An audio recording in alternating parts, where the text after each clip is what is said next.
Hey everyone, welcome to a new episode of the Gammacast. It's a cold, wintry morning and more like afternoon. And I'm joined here by silent audience member, Tim, who I'll defer to when I have no idea what I'm talking about, but hopefully it won't come to that. So anyway, let's go straight into what DC has this week. We have Batman Superman, a new issue by Jean Lewin Yang. It's really cool. There's some amazing Ivan Reis art. This issue is actually drawn also by Steve Mickey. It's really cool. You should check this out. There's like alternate universe versions of Superman and Batman and Robin as well. And as well, we have new number 1 of Mr. Miracle by Brian Easton, I think. This is pretty cool. It continues from the story they had in Future State in some of the Superman issues. And it's starring Shiloh Norman as opposed to the normal Mr. Miracle you usually see, which is Scott Free. And I heard this is pretty cool, so you should go check that out. And another new number 1 is Milestone Returns Infinite Edition. So if you ever watched DC Fandom last year, you had access to Milestone Returns. This is like an extended cut sort of that comic, that digital comic. It's the one that was released on DC Universe and it's finally in physical form. And you should read this to get yourself familiar with these characters before the Static Shock movie comes out. And also because these characters are awesome. Dennis Cowan is a great writer. There's some amazing names working on this. And it's great. I've read it and I highly recommend everyone should. And finally, for DC, we have a new issue of Ruby Justice League. It's written by Marguerite Bennett. If you know the web series Ruby, somehow Rooster Teeth made it so they cross over with versions of the Justice League in their world. It's pretty cool. Have you read this?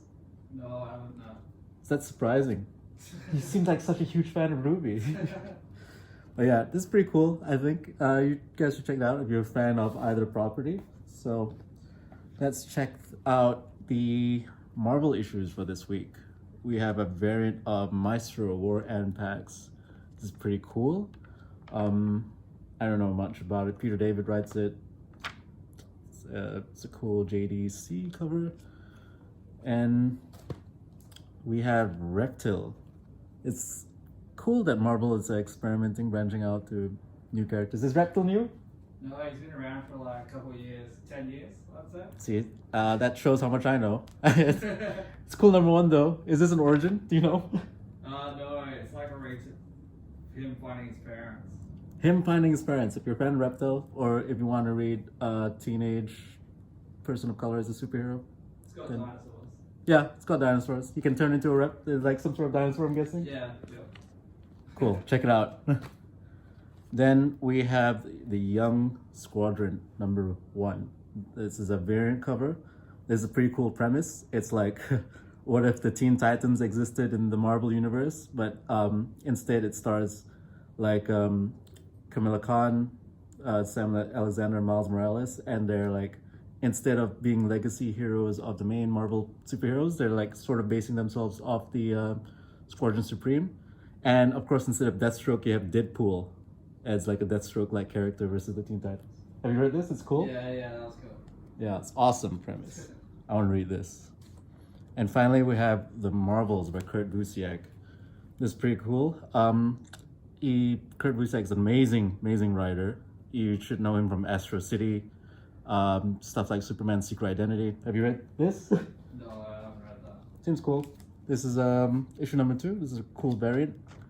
I think it's sort of riffing on the Marvels with Alex Ross, but it might be wrong. I don't know.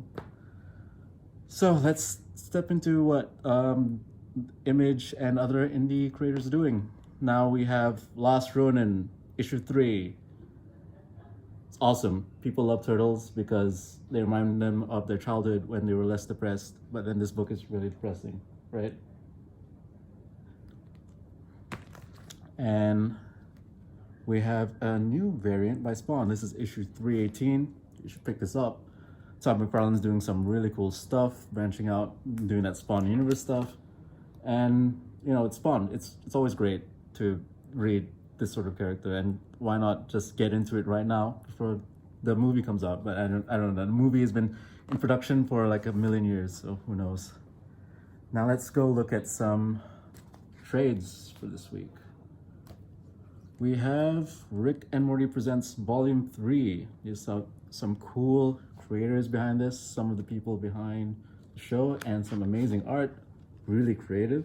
If you want your Rick and Morty fix and you can't wait until July, why not just pick up a trade? It's good?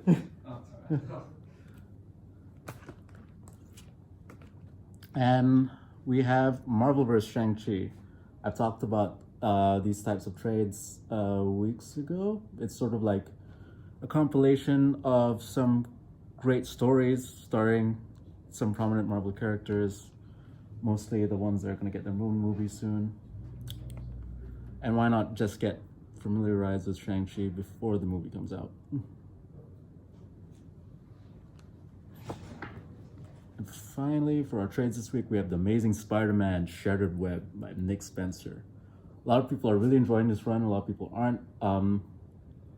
You should pick it up just because Nick Spencer is a really talented writer. He was behind Secret Empire. He keeps teasing a lot of like One More Day stuff with his Spider-Man issues. I know a lot of people are iffy about what he's doing with Kindred, but the Mark Bagley art is always great. And if you're wanting your Spider-Man fix before Far From Home comes out and before the trailer comes out, why not just pick up this trade?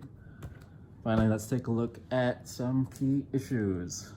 We have Superman and Shazam versus Black Adam. I thought this is cool. You should pick it up. It's not a first appearance or anything, but why not, right? Get ready before the next Shazam movie comes out. It started filming recently, and why not get your Shazam fix? We also have Amazing Spider-Man number 254. One of the first appearances of the Black Suit. Not the first appearance, because that's Secret Wars or whatever. It's pretty cool. Introducing the new Spider-Man. Finally, we have Kin in Black. Dynamic Forces has issued a certificate to authenticate this copy of Kin in Black number 2. It's a one of specially limited series of 40 copies. Signed by Ryan Stegman, the artist behind Venom and Kate's Venom run. It's really cool. You should pick it up. It's just $85. Right, that's the Gammacast for this week, and thanks for tuning in. Gamma off.